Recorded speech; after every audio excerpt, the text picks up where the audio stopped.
we are at a very pivotal point when it comes to our climate and energy policy. About 12% of our region's fossil fuel and nuclear power is set to retire by 2020. And that's a good thing. That we certainly won't have any more fossil fuel or coal or oil plants in Massachusetts. We still have obviously natural gas. But we also have to make sure that we are finding ways to make up for that and generate clean energy. With that goal in mind, the Massachusetts Senate and the Massachusetts House of Representatives came together in the last legislative session, so last year, and passed a major climate and energy bill that Governor Baker signed into law. And there's quite a lot in that bill, but just to summarize, really the main feature of that legislation, and Senator Chico will speak in more detail about it, will drive the development of an offshore wind energy industry off the coast of Massachusetts. And I've heard Massachusetts described as the Saudi Arabia of wind. So there's a lot of wind on our coastline, and this legislation, we think, is really going to unlock that in the coming decades, and we're already seeing some movement in that direction. The legislation also opens the door to much more significant use of hydropower and other sources of clean energy. So we're very optimistic that that's going to even accelerate the investments we've been making in solar and wind and energy efficiency. We've also taken steps to increase the solar net metering caps, which some of you are familiar with, which helps encourage more solar, although that's something we arguably are short, and we're going to need to probably take action on that in the near future as well. So let me stop there because we want to save time tonight really for all of you, because that's the purpose for us being here, is to listen to all of you and hear your input and your feedback for us. There are dozens and dozens of pieces of legislation that have been filed in the Massachusetts Senate this new legislative session, which just started in January. A number of those filed by Senator Chico, a few by me, and then by many of our colleagues. And part of our challenge is how to prioritize all those pieces of legislation. And that's certainly an area where we really value your input and feedback for us, and is why we're going to be taking this Clean Energy Future tour. So I'm going to stop there and now hand it over to Senator Mark Chico from Carlton, the chair of the Senate's Global Warming and Climate Change Committee. And after Senator Chico's introductory remarks, he will then lead this public hearing. And those of you who would like to share with us your perspective will all be welcome. And we'll certainly stay here as long as we need to tonight to hear from everyone who wants to speak with us. Senator Chico. Thank you very much. Let me just begin by thanking Senator Lewis for his leadership in the Massachusetts Senate, not only on this issue, but on a whole range of issues fighting for his district and fighting to improve a lot of everyone here in the Commonwealth of Massachusetts. As a matter of fact, I was on the phone with him I'd say about a half hour ago. He was making sure I was here because he was traveling across his district, coming from another meeting to get here this evening. And so I thank him for being willing to host one of these hearings. We initially planned on having 9 hearings, but believe it or not, we are spotting another one in central Massachusetts because of the number of calls we received and tweets that we received and emails that we received from citizens in the central part of the state. And while we like to hit every nook and cranny and every village of the Commonwealth, it's just impossible for us to do so, but we try to get out to as many of the communities as possible. We started our tour on Cape Cod because of the very fragile area of the state that Cape Cod happens to be. And we began our first part of the tour at the United States Geological Survey in Woods Hole, looking at what they're doing in terms of coastal erosion and resiliency measures, looking at ocean acidification, looking at all the issues that impact not only land but sea, what's happening with sea level rise, etc. We had a hearing in Mashpee, Massachusetts, with about 100 people that attended that evening, and then we went to Sudbury the other night, where we had another hearing, and we had close to 80 people that joined us that evening, talking about a whole range of issues that they were concerned about. Tonight, we already have a good crowd of people still walking in, so we'll have to document the count later on. But it is exciting to be able to get out and talk to the citizens of the Commonwealth in a forum where we can actually have a bit of a dialogue, and we can do that comfortably for the next couple of hours here in this forum. I actually did this a number of years ago. Back in 2007 and 2008, we went out across the state. I am now the Senate President Pro Tempore of the Massachusetts Senate, but also the founding chair of the Global Warming and Climate Change Committee. And when we founded the committee, we actually went across the Commonwealth to hear from citizens about a piece of legislation that California, at the time, had been working on. And it was the California Global Warming Solutions Act.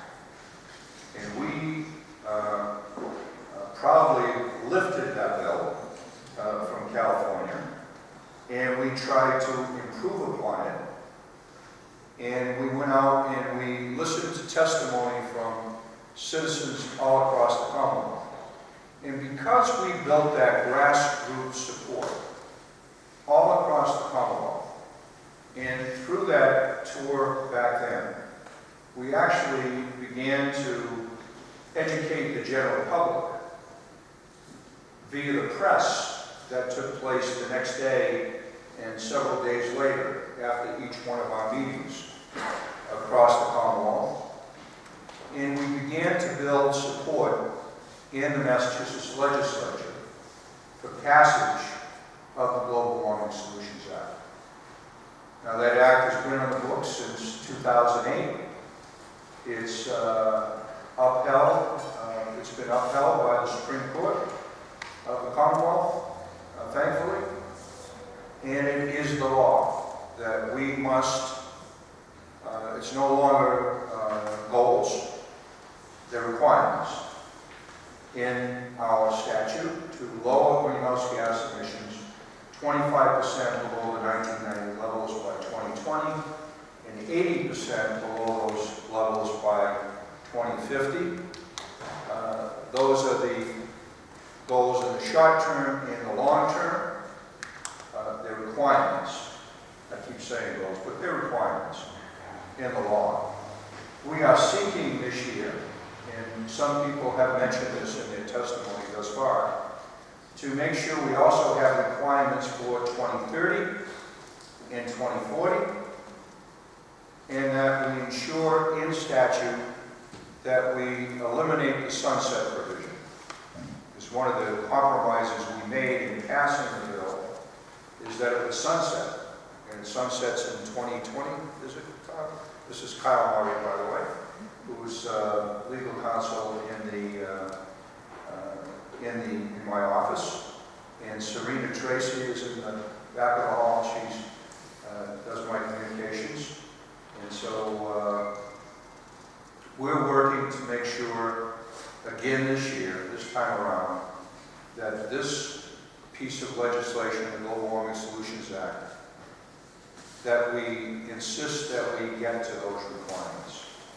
And the only way we're going to do that, not in the short term, 2020, that's 3 years from now. We're on track to meeting the targets. But it wouldn't take too much for us not to meet those targets. A bad weather year could do it by itself. So it is very, very important for us to be pulling out every tool in the toolbox that we have to put everything on the table to try to make sure we do all that we can to continue to have an aggressive program here in Massachusetts. Now, Senator Lewis mentioned that we passed an energy diversity bill last session. I'm very proud of that. But having said that, when the bill went to conference, we had a 72-page bill that came out of the Senate. When we ended the conference committee report, I think it was something like 13 or 17 pages, something like that. But so there was a lot that was left on the cutting room floor in terms of conferencing a piece of legislation. Things like increasing a renewable portfolio standard. Things like the 2030, 2040, targets. Things like getting rid of that sunset provision. And a whole range of things around solar and making sure we had more solar. We settled on 1,600 megawatts of offshore wind, but in the Senate, I think we passed a bill that essentially said we could get up to 2,400 megawatts of offshore wind. And this year, there's legislation filed, I filed legislation, so that we could go up to 4,000 megawatts of offshore wind. Off the coast of Massachusetts, we do have this Saudi Arabia of wind. We could very easily get up to 10 gigawatts, 10,000 megawatts, 10 gigawatts of offshore wind here in the Commonwealth. It can happen. It's a matter of the political will being there within the legislature to get it done. So we're here tonight, very similar to what we did during the Commonwealth Conversations Tour that we held in different parts of the state, to have an open mic. You have signed up already, so we know how to get a hold of you. But what I would like to do is have you just come to the mic and state your name, tell us what you think about the issue in general, and then if you care to give us some suggestions as to what we should be doing. I'm chairing the committee. Senator Lewis is a member of the committee. You have other committed members of the committee. The minority member of the committee is a Republican from the Weymouth area, and he's hosting one of these climate tour meetings in his district in Weymouth, and he's very good on this issue. So here in Massachusetts, when you look at the party-related issues, it's very unlike what you see happening in Washington, D.C. Right? So we're very hopeful that we can get a bipartisan set of bills that we can bring to the full floor of the House and the Senate, get them enacted into law, and continue our progress to build a clean energy future in this 21st century here in Massachusetts and continue to lead the way. But we've got a long way to go. I believe we've only scratched the surface. The former chair of the Energy Committee, former chairman Ben Downey used to say, yeah, we're good, but when everybody else is so bad, good isn't enough. And it is true. We're very good. We're right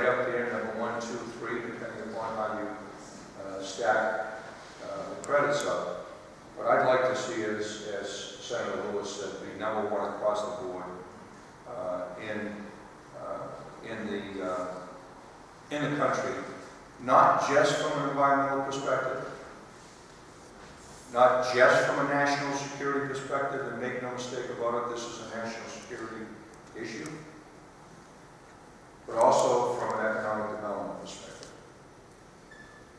This sector, the clean energy sector, is an $11.8 billion part of our economy today.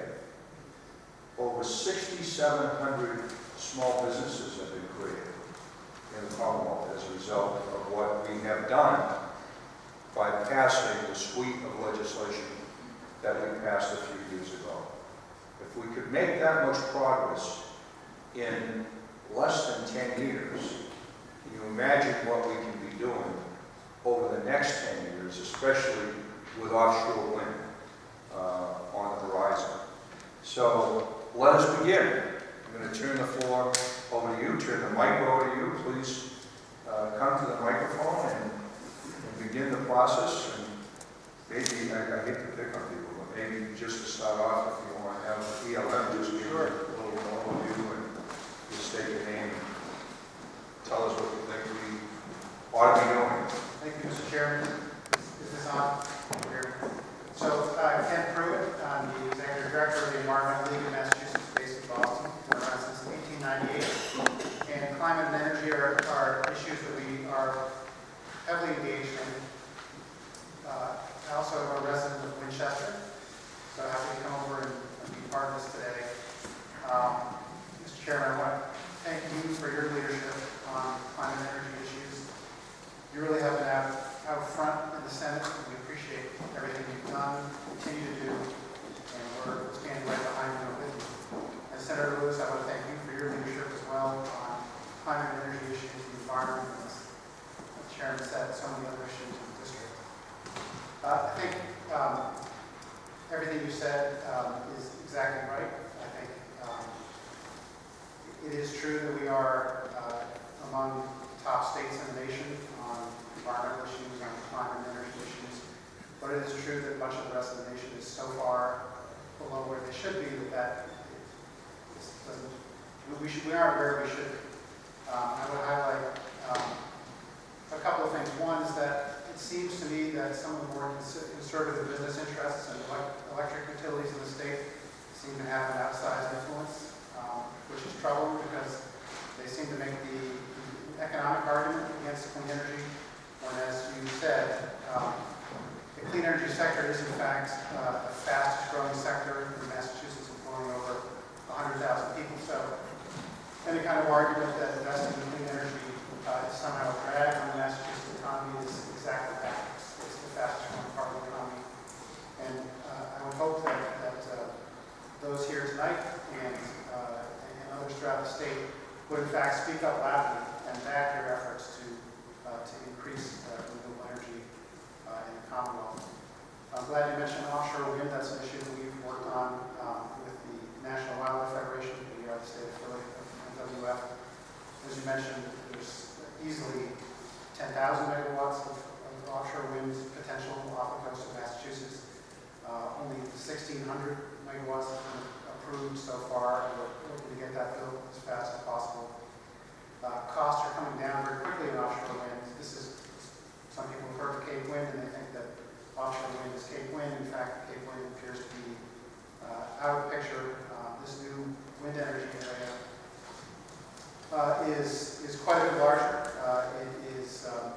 Wind energy technology has been coming down. In fact, as I'm sure you know, the Danish company GAR has recently won approval for a large offshore wind energy project off the coast of Germany, feeding into Germany with zero support, zero subsidy from the government. So the cost of offshore wind is coming down quickly, as is the cost of solar and so much else. So I applaud your continued support in those areas and others. We have a long way to go, and it's only to the benefit of all people in Massachusetts. Thank you. Thank you very much. Let me again thank you not only for your work within the organization, but for everything that the organization has been doing to actually help educate those of us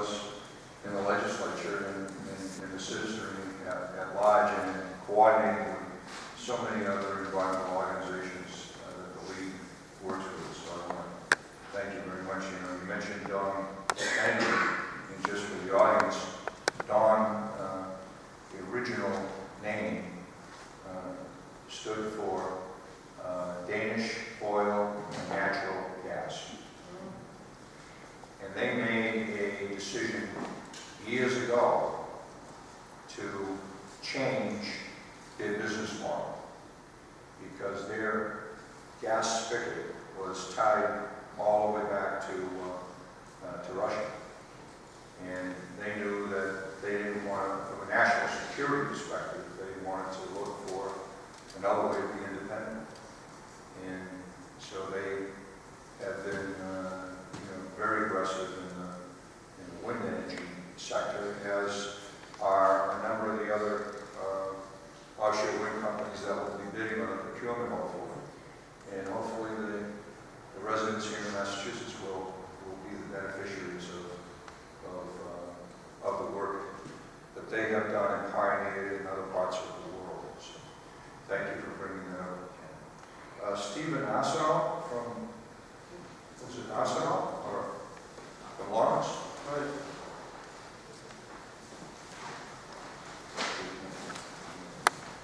Well, thank you for having this, for having us all get a chance to speak. I'm not a public speaker or a debater.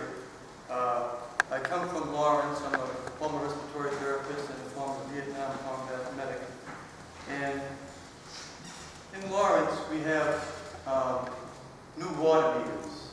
June the 17th, 2013, there was a public forum at the Frost School in Lawrence. There was about 100 people there.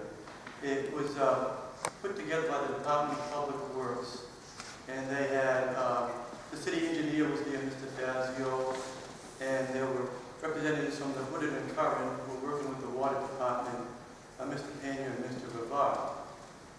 Now, what they were presenting was the new water meters.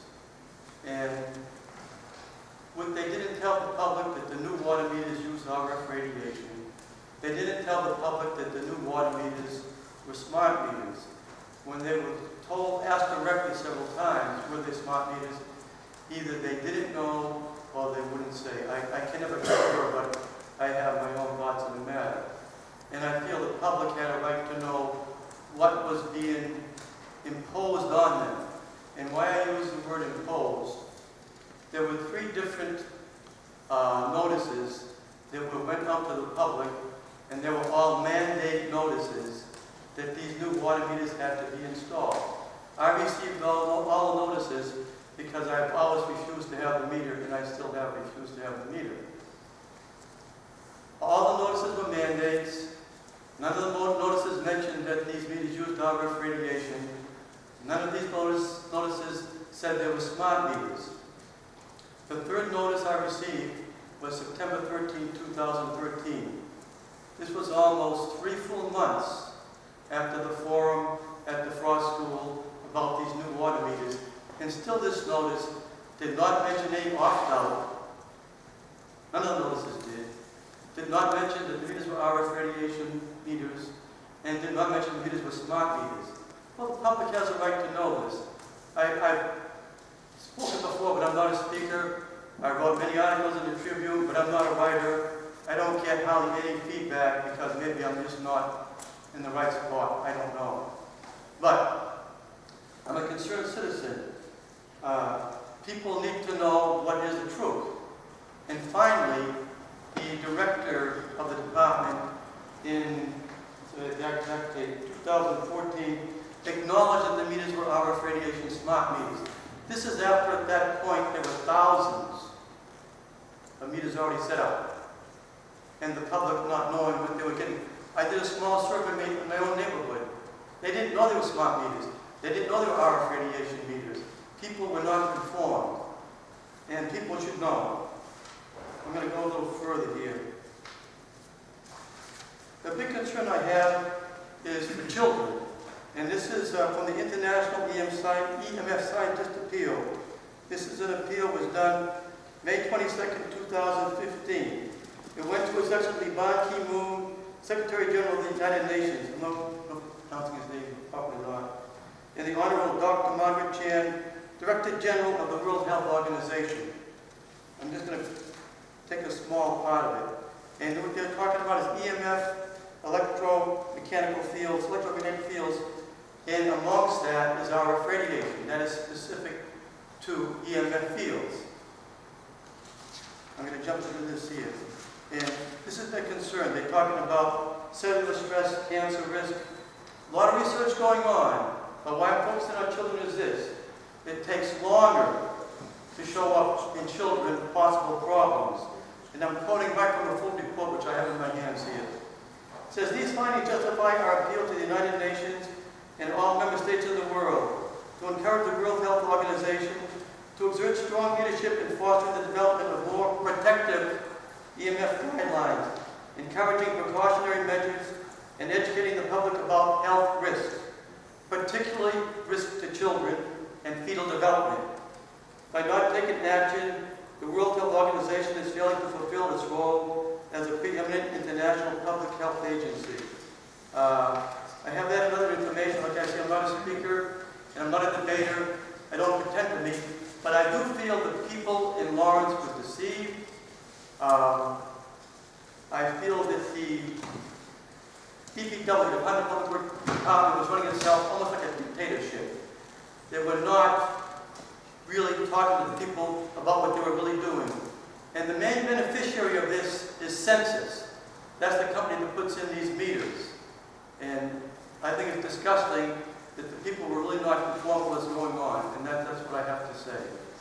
Well, thank you very much, Mr. Osborne. So you'll know, I know in a couple of meetings that we've had, and I certainly had calls in my own district, and I'm sure Senator Lewis has as well, that there are a number of people that are concerned about the type of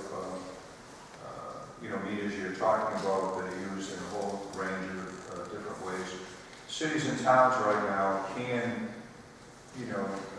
do what they want to do on this because there are no laws that prevent them from moving forward. Doesn't that scare you? There are no laws that just scare you. Just one second, okay?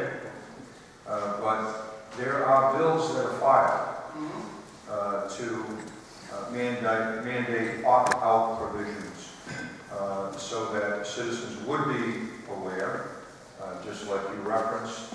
So all the things that you referenced, that people would be aware, they'd have public knowledge, and it would also have opt-out provisions for hardwiring as opposed to the frequency type of scenario that takes place. So there's a number of bills. I don't have them off the top of my head.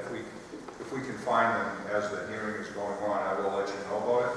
But so that you'll know the proper place at this point in time to voice your frustration with the existing provisions of law would be the Joint Committee on Environment, Natural Resources and Agriculture. As a former chair of that committee, I know that this issue comes before the committee, so this will be coming before the committee.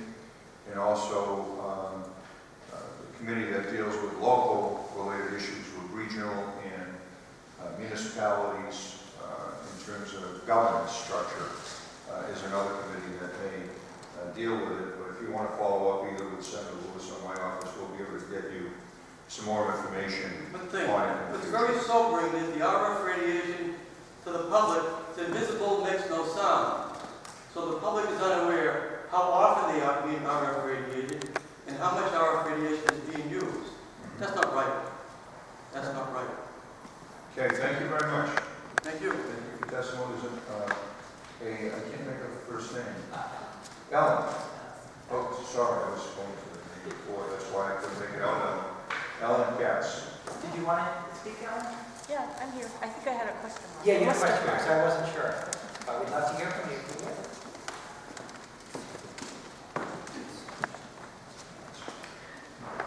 Good evening. I want to thank you for having this event here. My name is Ellen Katz. I live on Line Street in Melrose. And so I want to thank you for having this event. I actually haven't come with any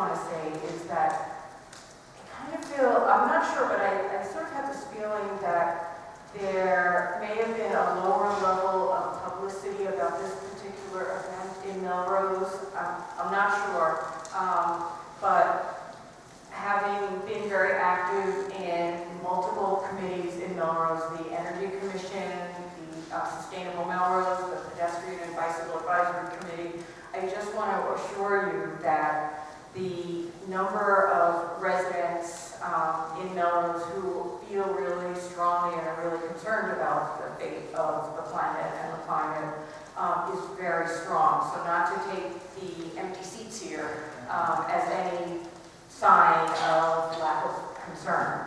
So, so that's one thing I did want to say. The other thing is that under Mayor Dolan's leadership, I mean, you know, Melrose has really taken a lot of stances in support of preventing climate change and supporting clean energy. Melrose was one of the first, I think maybe 30 communities in the Commonwealth that were designated as a green community through the state. And programs like that have made a significant difference in being able to take action in our buildings and, you know, all different aspects of energy use within the municipality. So I want to say that I would like to encourage you that any actions and any legislation that's passed continues to come with funding for communities to help implement clean energy and other aspects, whether it's climate change vulnerability studies, resiliency plans. Those are the sorts of things that, number one, provide the funding for communities to do it, but are also a big incentive. It just can help overcome any reluctance or any, you know, lack of knowledge and understanding about it. So I don't know if anything related to the Complete Streets program is on the books or how long that funding is going to last, but Melrose is going in for priority project funding for this year, and I just want to encourage you to do what you can to ensure that funding continues for that, and then as well as any of the programs. So that was one thing. The other aspects or other legislation that I did want to bring up is the, I guess some of the things that Senator Pacheco was talking about goals for 2030, 2040, 2050. It's really important. So anything you can do to put that in. Melrose is a member of the Metro Mayor's Climate Task Force, and Mayor Dolan just recently signed the commitment, along with 13 other communities, to become climate neutral by 2050, I believe. But it feels like it's a long way to 2050, even though it's really not. But communities need some assistance and support, whether it's specific targets and goals, but also funding to help us, particularly smaller communities like Melrose and some of the surrounding ones. So anything that you can do to help provide guidance for us, to help us get there. We don't have the resources of Cambridge or Boston to fund these types of net zero plans on our own, so we just want to encourage you to do that. So, and again, thank you for the transportation climate shifting of fuel tax to climate carbon tax as well. So, thank you. Thanks so much, Ellen. I'm really glad you chose to speak. And absolutely, one of the reasons when Senator Pacheco was talking about having this tour and said, okay, well, where do you want to host this? And then Melrose, and immediately I said Melrose because of the fact that Melrose is such a leader, not just in this area, but the whole state, when it comes to sustainability, climate policies, recycling, and so many other policies. And that doesn't happen by accident. It takes citizen action, it takes leadership, and that's exactly what we're trying to take those policies, and really, replicate them, expand them, scale them up, that's, we see it as a real partnership between what our communities are doing and what the state is doing, and more that we need to do. And to your point, we certainly recognize that, for cities and towns who are, so strapped for resources, having to choose between funding for schools and for public safety and for seniors, we have to help wherever we can. And the Complete Streets program is a good example of that. I was quite involved in drafting that legislation a number of years ago. And, that now is going to make available, up to $400,000 to communities when they come on board. So that's a great opportunity. And of course, the Green Communities program, which you mentioned, I was one of the first, and I was very pleased that a number of communities that I represent are green communities. For those in the room whose cities or towns, if you live in a place that isn't a green community, I urge you to look at this, because there are hundreds and hundreds of thousands of dollars of state resources that are available to help with energy efficiency projects, clean energy projects, in cities and towns that become green communities. So, thank you. Just one other comment. The Comprehensive Adaptation Management Planning Bill that is filed, it was filed last year, made it into conference committee, but did not make it out of conference committee. It was one of those pieces of legislation that was on the conference room floor at the end of the day. But the good news was that we were able to work with the governor to get provisions of that bill to be part of his executive order around resiliency measures. So part of the executive order will utilize some of the funding that we have in the environmental bond bill that will have some targeted assistance for communities across the Commonwealth. So the goal of the Comprehensive Adaptation Management Plan is to have a cross-agency plan, transportation, public safety, even our education community, all across all the agencies to look at comprehensive planning right down to the local level and engaging citizens and communities in the planning process because of what will happen in particular along the coastal communities, what we'll see happening there. But it's not just coastal communities, it's also communities that are very inland, even out into the Virtues. For example, what happens there with a significant amount of rain and storm water issues and all kinds of things that can be very problematic, and we lose transportation infrastructure.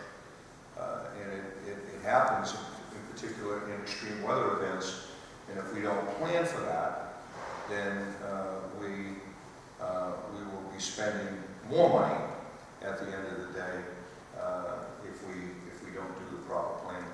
So I couldn't agree with you more. Just to let you know, tomorrow at the State House, at the Committee on Environment, Natural Resources and Agriculture at the State House, what time is the hearing? 1 o'clock.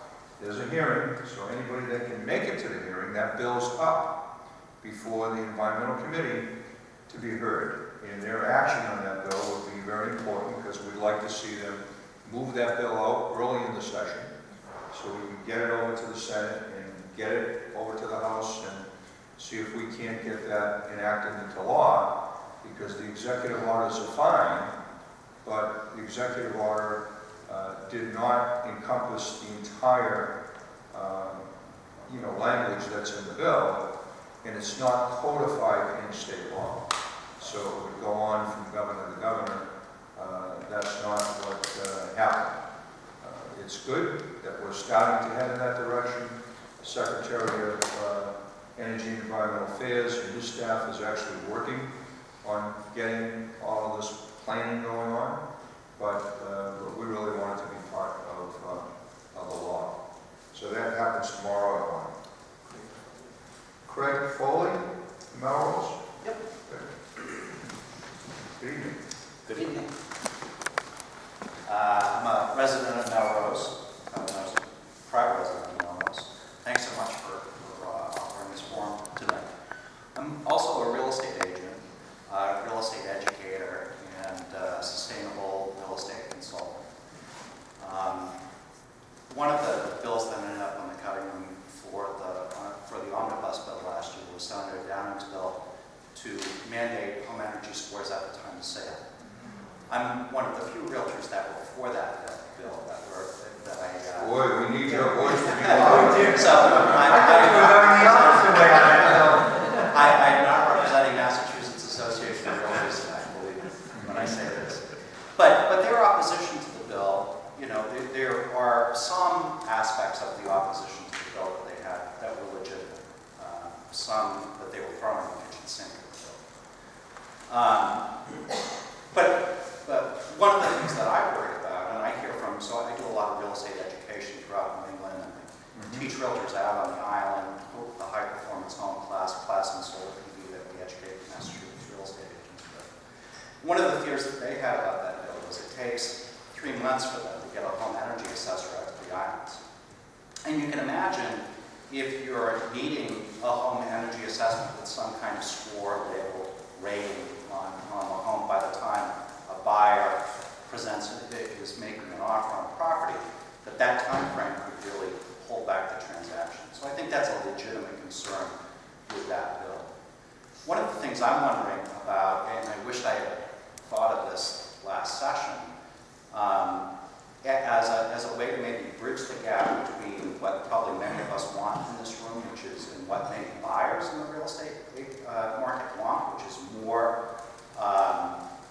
disclosure of home energy information in the buying process. We've got clear numbers for that at National Association of Realtors. There's a growing interest in that kind of information. And bridging the gap between Massachusetts Association of Realtors and their fears about it creating a gap in an already pretty complicated transaction. I'm wondering if there's a simpler way to deal with the issue, which Connecticut has done. With every home energy assessment in Connecticut, they have a DOE, a Department of Energy home energy score that's been implemented with every home energy assessment in the state. It's only about a year and a half old now, and they've got about 20,000 homes with DOE home energy scores, an energy asset rating for a home. I wonder if we could approach that from a regulatory perspective rather than a legislative one, because we know that MAR is going to strongly oppose that same bill again. I know it's on the table again with Senator Downing's replacement on Pittsfield. I can't remember his name. Hines. I'm wondering if there may be a simpler solution, or at least a solution that would have given me and the things I care about win in the last session, if with every mass save